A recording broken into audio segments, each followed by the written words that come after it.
या जमिनीमध्ये आम्ही वहिवाट करीत असताना त्यांनी आम्हाला हरकत घेतली व नोटिसा पाठवल्या, परंतु या जमिनी दांडग्यांचा उपचार त्याचा उपभोग घेत आहेत. त्यांनी या ठिकाणी त्यांच्या गाड्यांची वाहतूक अविरतपणे चालू आहे. या गोष्टीला आम्ही फार दिवसानंतर आम्ही ॲक्शन घेण्याचा प्रयत्न केला.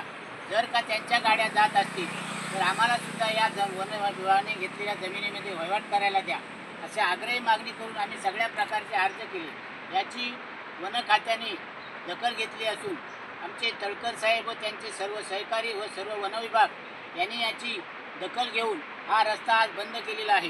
परंतु आमची अशी मागणी आहे की हा बंद केलेला रस्ता पुन्हा जर का सुरू केला आणि त्यांच्या गाड्या इथून जायला लागल्या तर आम्ही शेतकरी फार मोठं आंदोलन करून या जमिनीमध्ये वहिवाट सुरू करायला सुरुवात करू.